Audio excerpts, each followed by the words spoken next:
The fabric of uniform wool against my collar had always felt like an extension of my own skeleton, rigid, unyielding, and ironed to a standard that left no room for human error.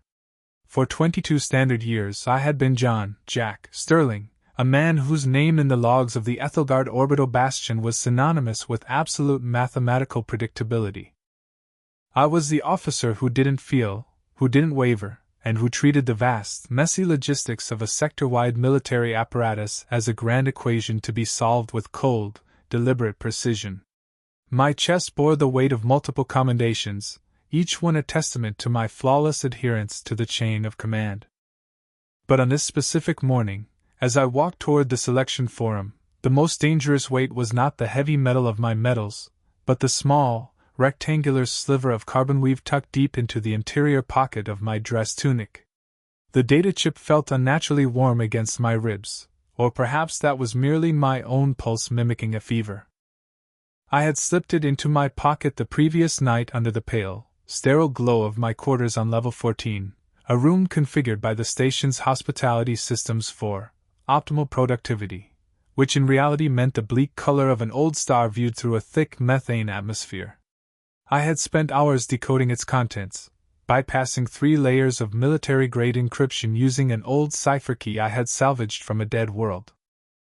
What lay inside that chip was a suppressed intelligence file, a document stamped with the highest classification of treason, and its mere presence in my possession was enough to strip me of my rank, court-martial me by dusk, and maroon me on a penal colony at the edge of the galaxy.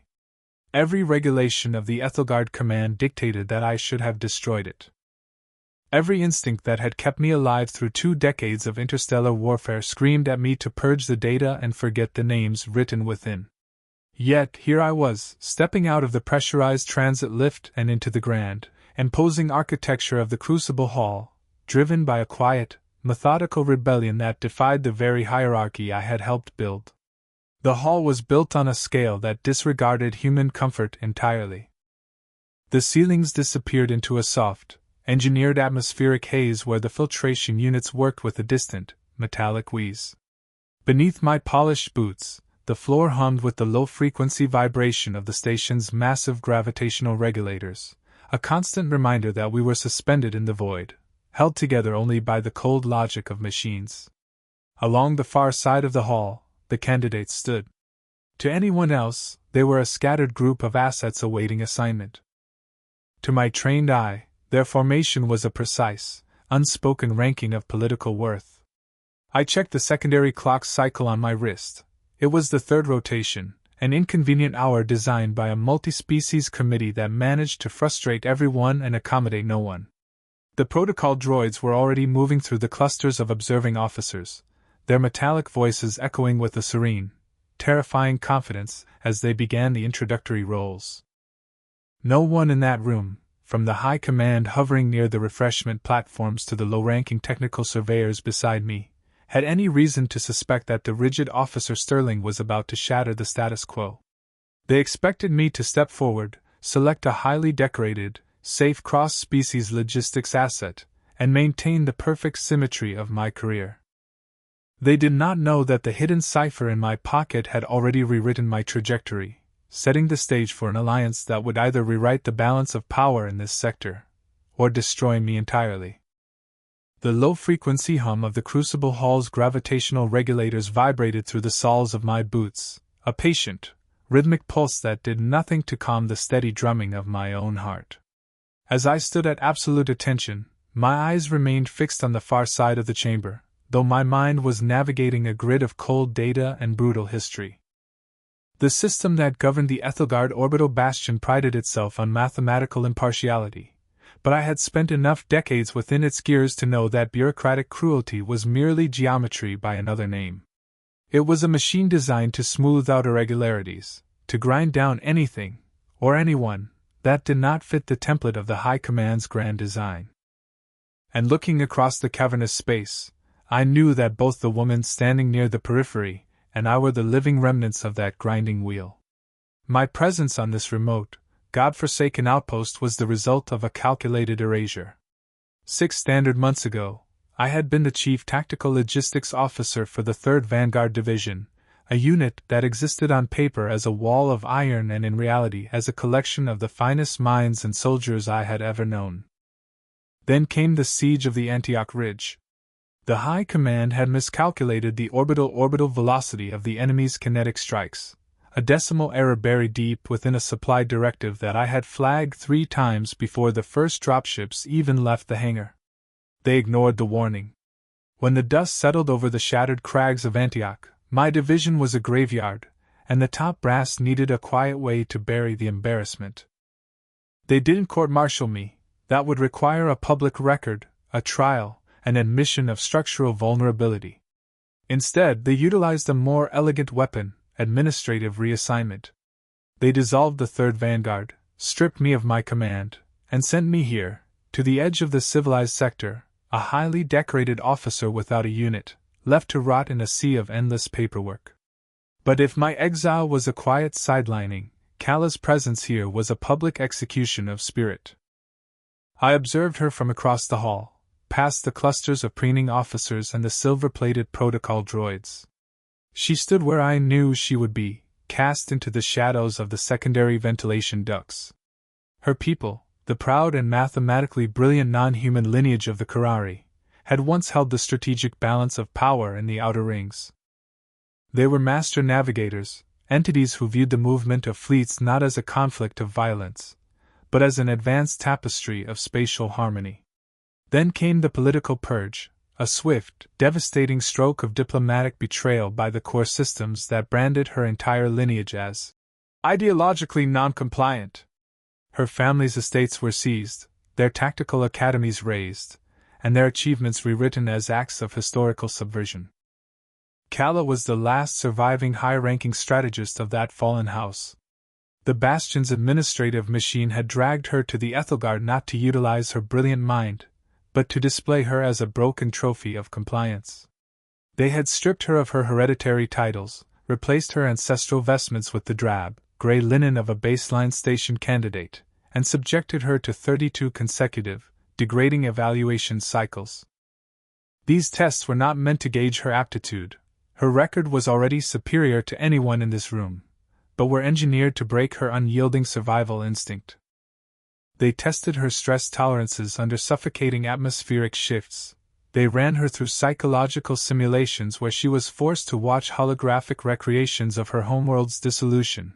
They measured the micro-movements of her long, elegant ears to detect the slightest flicker of defiance, treating her dignity as a defect to be corrected.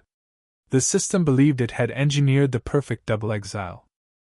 It had created a cage of calculated isolation, intending to let a redundant human officer and a disgraced alien pariah wither away on the fringes of the station's consciousness. The bureaucracy, in its infinite, arrogant thoroughness, had processed our files through the same routine clearinghouse, assuming that 2 pieces of political debris would simply cancel each other out. But the machines, for all their procedural logic, lacked the capacity to understand the dangerous synergy of shared ruin. They did not realize that by stripping me of my unit, they had removed my obligation to play by their rules. They did not understand that by pushing Calla to the absolute brink of psychological oblivion, they had forged a desperate, razor-sharp will to live that matched my own methodical rage. We were 2 anomalies placed into the exact same orbit by a system too blind to see its own structural flaws. As I reached into my uniform pocket, my fingers brushing against the warm, solid edge of the hidden data chip, I knew the countdown was nearing its end.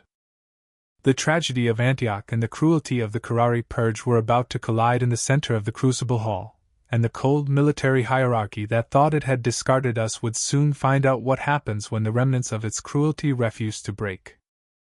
The air inside the Crucible Hall grew heavier by the minute, thick with the scent of ozone, recycled oxygen, and the distinct, cloying perfume of high-ranking officers who spend more time in diplomatic lounges than on a ship's bridge.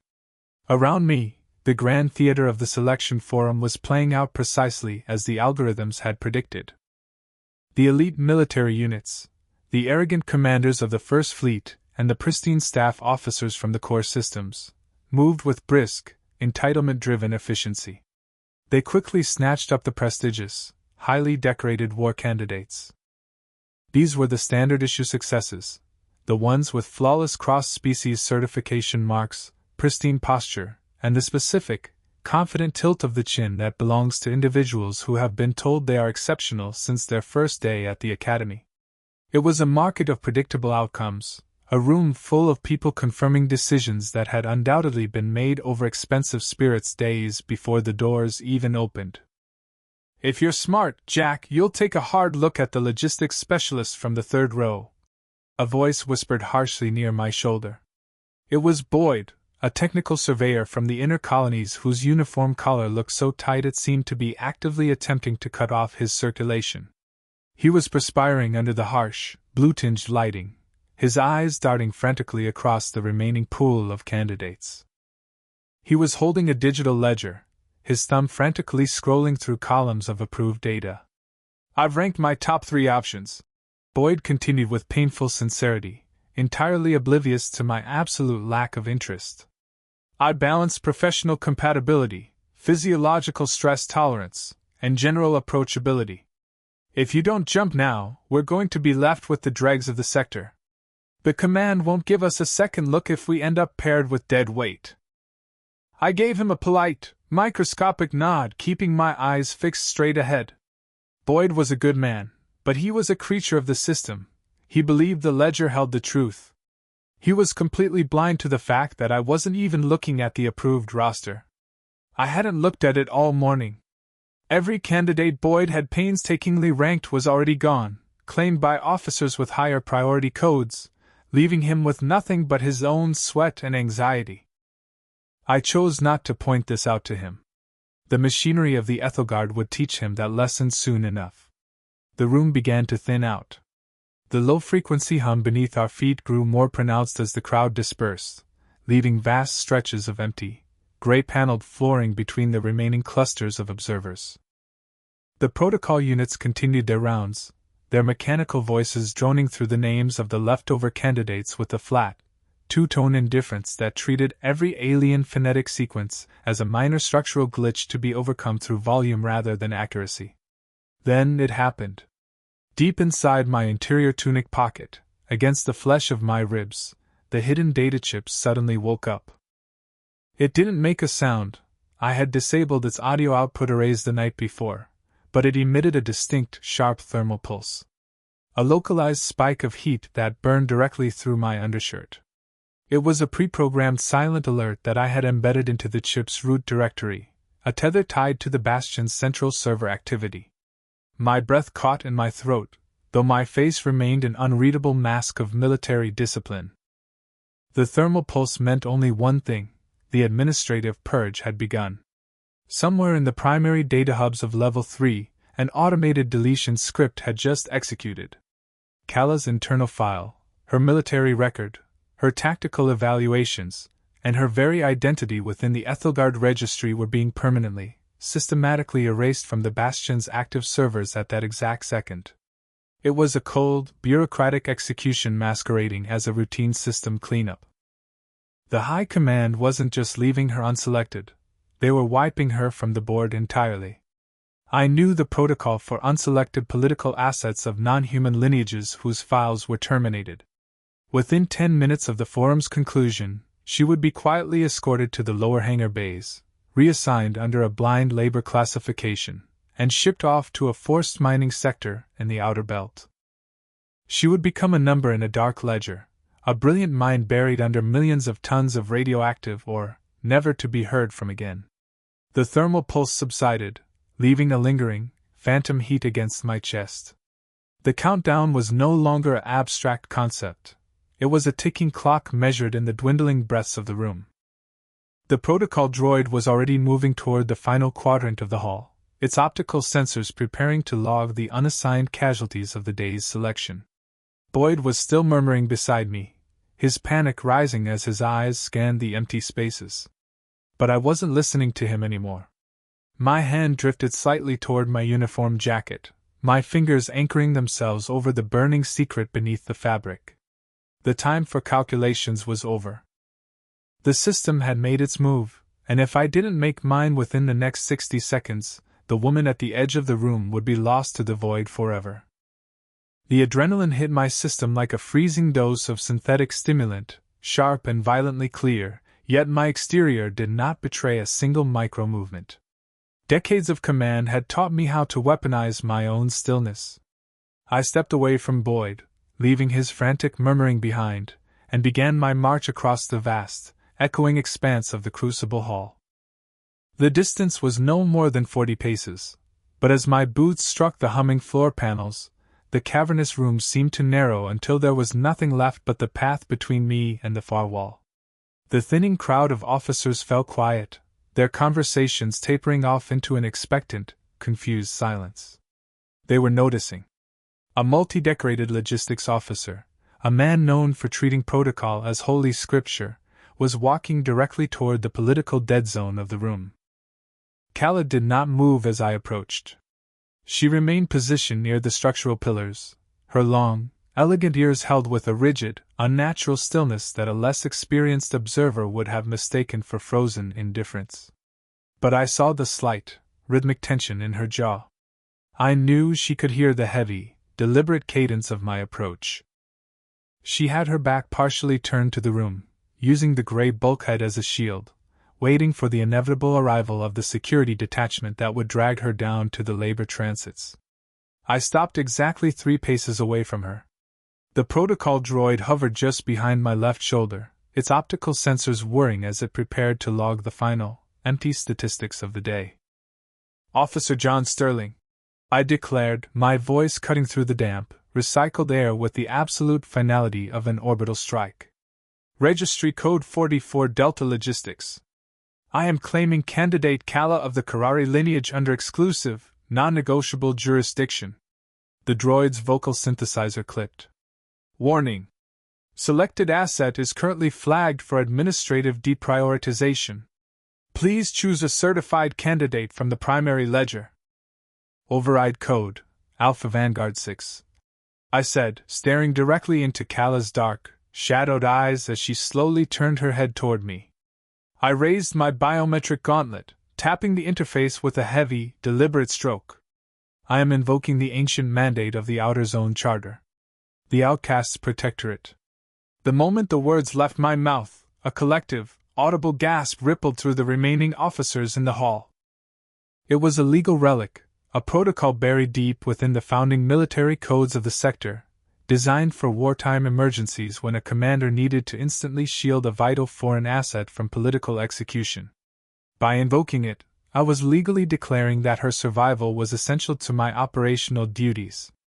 I was binding my spotless record, my rank, and my personal freedom to her name. If she fell, I fell with her. The unexpected declaration shattered Calla's stoic, wall-facing armor in a fraction of a second. The realization hit her like a physical blow. She was not being exiled. She was not being wiped from existence. She was being saved, publicly and fiercely, by a decorated human officer who had just thrown his entire life into the gears of the machine to stop them from crushing her. The carefully hoarded emotional restraint she had maintained through 32 agonizing cycles of degradation completely collapsed. The boundary between her rigid composure and the suffocating terror she had been containing simply ceased to function. Before the protocol droid could even broadcast its two-tone confirmation, Calla closed the remaining space between us with the complete, terrifying commitment of a falling star. She threw her arms around my neck with an overwhelming, desperate momentum that caught me entirely off guard. She was far stronger, far more enthusiastic in her desperation than her fragile, still posture had ever implied. The sheer kinetic force of her impact drove us both back half a step, my boots sliding across the smooth, vibrating metal of the floor. For a split second, the laws of gravity and military decorum seemed to vanish. My hands instinctively found her waist, my muscles locking as I found my footing, utilizing the practical reflex of a soldier who preferred not to conduct a paradigm-shifting historical event horizontally on a station floor. I held her as she anchored her entire survival against my chest, her fingers clawing into the rigid wool of my uniform jacket as if it were the only solid object left in a dissolving universe. Her long ears, so perfectly composed a moment ago, were twitching erratically against my shoulder, radiating a frantic, desperate warmth. She was trembling, a violent, full-body shudder that communicated with absolute, heartbreaking clarity that she had been storing a lifetime of terror in an extremely organized fashion, waiting for a savior she never believed would arrive. Nearby, Boyd had stopped sweating entirely, his mouth hanging open as he stared at us in absolute, career-ending horror. The protocol droid, passing at the precise moment of our impact, logged the biometric pairing with the same flat, indifferent chime it had used for the standard selections, utterly incapable of understanding that it had just witnessed the birth of a rebellion. I did not let go. As the murmurs in the room escalated into a storm of outrage, I tightened my grip around the shivering exile, knowing that the boundary was broken, the bridge was burned, and our war had officially begun. The security door of our newly assigned workspace on level 9 hissed shut, sealing out the echo of the Crucible Hall and the immediate fury of the High Command. The silence that followed was heavy, broken only by the rhythmic, low-frequency hum of the station's life support.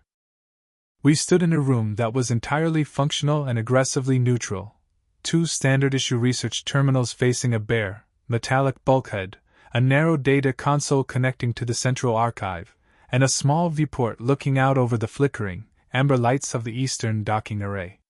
It was a space designed for clinical, isolated labor, but the air inside it was still charged with the residual electricity of our encounter in the forum. Calla stood by the viewport, her back to me, her long fingers resting against the reinforced glass.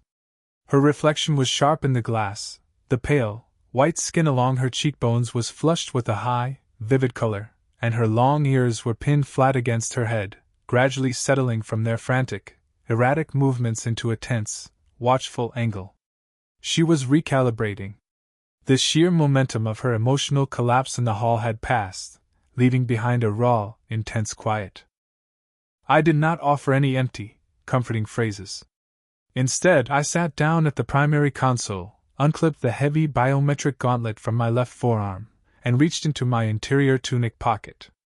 I withdrew the small, rectangular carbon-weave data chip. The localized thermal pulse had stopped, but the chip still felt heavy, a physical manifestation of the treason we now shared. I placed it gently on the console's surface between our terminals. "You invoke the Outcast's Protectorate," Calla said, her voice striking the quiet room with a dry, direct precision that was far steadier than she had any right to be. She turned away from the glass, her dark eyes locking onto mine with an intensity that I found, to my mild surprise, entirely comfortable. "A decorated human logistics officer does not destroy a flawless career for a displaced asset without a calculated reason. You didn't even look at the approved candidates." "Why?" "I didn't need to look at them," I replied, my voice carrying the quiet directness of a man who had left all hesitation behind under the bioluminescent lights of level 14. "I spent the previous night reading your file." "My file was restricted," she noted, her eyes shifting to the carbon-weave chip on the table. "And it was scheduled for administrative termination." "I know. That's why I had to decode it using a salvaged 3rd Vanguard cipher key," I said, sliding the data chip toward her. "And I didn't just read the station's official evaluation sheet, Calla. I bypassed the deeper encryption arrays. I accessed the suppressed data logs from the Outer Rim. I read your father's forbidden tactical journal from the old wars. I read it twice." A microscopic shift occurred in her expression, her long ears tilting forward in an attentive, sudden movement. The word methodical had been stamped all over my own public file, but as she stared at the chip, she was beginning to understand what that word meant when applied to a quiet rebellion. "The High Command framed your lineage," I continued, looking directly into her dark eyes. "They didn't purge the Karari because you were ideologically non-compliant. They purged you because your father's spatial navigation matrices proved that the core systems intentionally sacrificed the outer colonies during the first incursions to protect their own shipping lanes. Your family wasn't traitorous, Calla. You were witnesses." The revelation didn't break her composure this time, it solidified it. The lingering trace of suspicion that she had carried from the hall was entirely abandoned, replaced by a fierce, mutual understanding. She walked over to the console, her long, elegant fingers touching the edge of the data chip. When she looked up at me, the professional boundaries that usually governed a military pairing were already dissolving. We were no longer an officer and a pariah. We were two people who had looked into the same dark corner of the machine and decided to fight back. "They think they have isolated us here," Calla whispered, a sharp, dangerous smile tugging at the corner of her mouth. "They think a stripped logistics officer and a disgraced strategist can only manage corrupted data queues. Then let's show them what happens when we read the same way," I said. We settled into our respective stations, and within the first hour, our minds locked onto the same frequency with a terrifying, beautiful efficiency. The station had assigned us a massive queue of pending cross-species intelligence data, hoping the sheer volume would keep us buried. But Calla's brilliant, sweeping grasp of spatial harmony perfectly matched my rigid, methodical precision.